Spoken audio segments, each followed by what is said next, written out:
नमस्कार दोस्तों। आज फिर मैं आपके लिए ज्ञान से भरी एक कहानी लेकर आया हूं। एक गुरु का शिष्य बहुत गहन ध्यान कर रहा था, लेकिन उसका ध्यान केंद्रित नहीं हो रहा था। उनका मन सदैव विचारों से भरा रहता था। उसने अपने दिमाग को खाली करने की बहुत कोशिश की, लेकिन उसकी सारी कोशिशें नाकाम रहीं।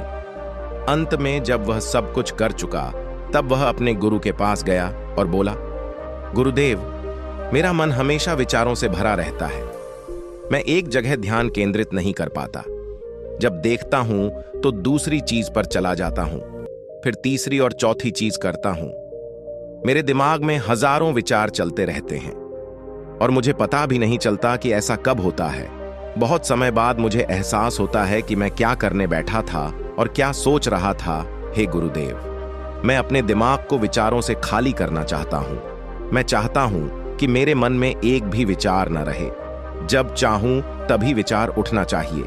गुरु ने कहा कि किसी भी समस्या का समाधान तभी होता है जब हम समस्या की जड़ तक पहुंचते हैं, समस्या को ठीक से समझते हैं और जानते हैं। क्या आपने उस मन को भी जाना है जिसे आप खाली करना चाहते हैं? शिष्य ने कहा, गुरुदेव, मैंने मन को जानने की बहुत कोशिश की है, लेकिन जितना इसके बारे में जानता हूं, यह उतना ही रहस्यमय होता जाता है। गुरु ने कहा, जाओ और छोटे छोटे पत्थरों से भरा एक घड़ा ले आओ। तब शिष्य छोटे छोटे पत्थरों से भरा एक घड़ा ले आया और गुरु के पास रख दिया। गुरु ने कहा, इस घड़े को अपना मन समझो और इस घड़े में पत्थर भरे हुए हैं। अब इस घड़े में और पत्थर डालो। शिष्य घड़े में पत्थर डालने लगा। घड़ा पहले से ही भरा हुआ था। 12वां पत्थर रखते ही बाकी सभी पत्थर नीचे गिरने लगे। तब गुरु ने कहा, रुको और ध्यान से देखो। अब घड़े में कोई पत्थर तो नहीं आ रहे हैं, बल्कि वह नीचे गिर रही है, क्योंकि यह भर गया है। इसमें जो भी आ सकता था वह आ गया। अब और पत्थर नहीं आएंगे। यदि आप दूसरा पत्थर लगाना चाहते हैं तो पहले पत्थरों को बाहर निकालना होगा। शिष्य ने तुरंत कहा, गुरुदेव, मैं समझ गया कि आप क्या कहना चाहते हैं, कि हमें अपने दिमाग को विचारों से खाली कर लेना चाहिए। गुरु मुस्कुराए और गुरु ने कहा, पहले पूरी बात समझो और फिर दिमाग को खाली करो। गुरु ने कहा कि हमारा मन इस घड़े के बिल्कुल विपरीत है। तुम घड़े को पत्थरों से तो भर सकते हो, लेकिन मन को विचारों से नहीं भर पाओगे। मन हमेशा खाली रहता है। शिष्य ने कहा, गुरुदेव, मुझे कुछ समझ नहीं आ रहा है। अगर दिमाग हमेशा खाली रहता है तो हम उसे खाली करने की कोशिश क्यों करते रहते हैं? इसकी क्या जरूरत है? गुरु ने कहा, इस घड़े से एक एक करके सारे पत्थर निकालो। शिष्य ने वैसा ही किया और घड़े से एक एक पत्थर निकालता रहा और अंत में घड़ा खाली हो गया। गुरु ने कहा, देखो, तुमने एक एक पत्थर निकाला। यह घड़ा खाली हो गया है। अब आप इस घड़े में कोई भी पत्थर डाल सकते हैं, दूसरा पत्थर डाल सकते हैं, या फिर वही पत्थर दोबारा डाल सकते हैं। आप इसे आधा भर सकते हैं या फिर पूरा भर सकते हैं। शिष्य ने कहा, गुरुदेव, मैं भी ऐसा ही हूं। मैं बता रहा हूं कि मन को खाली करना है।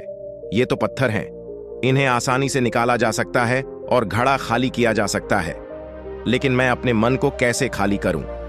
गुरु ने कहा, इस खाली घड़े में एक पत्थर डालो और 2 पत्थर निकाल लो। शिष्य ने यह कहा, ऐसा कैसे हो सकता है कि जब इस घड़े में एक पत्थर होगा तो एक ही पत्थर निकलेगा, फिर 2 पत्थर कैसे निकल सकते हैं? गुरु ने कहा, चलो ऐसा करो, इस घड़े में 2 पत्थर डालो और 4 पत्थर निकाल लो। शिष्य ने कहा, गुरुदेव, यह कैसे संभव हो सकता है? यह कोई चमत्कारी बर्तन नहीं है कि 1 डालो तो 2 निकालो, 2 डालो तो 4। गुरु ने कहा, यह घड़ा चमत्कारी नहीं है, लेकिन तुम्हारा घड़ा यानी तुम्हारा मन चमत्कारी है। यदि आप इसमें एक विचार निकालेंगे तो इसके पीछे 2 विचार होंगे। जब आप उन 2 विचारों को पकड़ते हैं तो उनके पीछे 4 विचार उभर आते हैं और वह खाली नहीं रहता। यह मन का भ्रम है कि सब कुछ है लेकिन कुछ भी नहीं है। शिष्य ने कहा, गुरुदेव, आप जो कह रहे हैं वह मैं समझ गया, लेकिन क्या मैं हमेशा अपने विचारों के जाल में फंसा रहूंगा? क्या मन के भ्रम से बाहर निकलने का कोई रास्ता है? बिल्कुल नहीं। और जब आप उन 4 विचारों को पकड़ते हैं तो उनके पीछे 16 विचार उभरते हैं, और ऐसा करने से विचारों की एक लंबी श्रृंखला बन जाती है और आप कहीं नहीं रुकते, एक के बाद दूसरे विचार को पकड़ते चले जाते हैं। यह मिट्टी का घड़ा पत्थरों के घड़े के समान है, भरा रहेगा, लेकिन आपका मन कभी नहीं भरता, वह हमेशा खाली ही रहता है। हमारा दिमाग भी एक विचार के बाद हमारे लिए हजारों विकल्प खोल देता है और हम एक मुख्य विचार को छोड़कर उन हजारों विकल्पों में फंस जाते हैं। शिष्य ने कहा, मैं आपकी बात अच्छी तरह समझ गया हूं, लेकिन अब मुझे क्या करना चाहिए? मेरा मार्गदर्शन करें।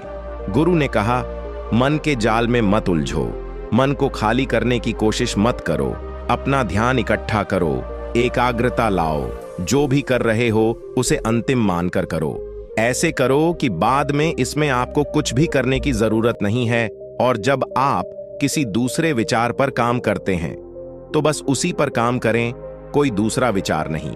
मन के भ्रम से बाहर निकलना इतना आसान नहीं है, लेकिन अभ्यास सब कुछ कर सकता है। शिष्य ने कहा, गुरुदेव, मैं भी ऐसा ही करूंगा।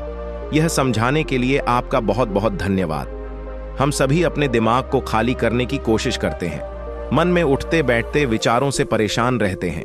हम चाहते हैं कि ये विचार कहीं चले जाएं और हम शांत हो जाते हैं, लेकिन जितना हम इन विचारों से दूर भागते हैं, हम विचारों का उपयोग करते हैं कि वे हमें शांत करते हैं, और वे आपके उन्हीं विचारों से जुड़े होते हैं जिन्हें आप छोड़ना चाहते हैं। इसलिए ये विचार इतनी शक्तिशाली हैं।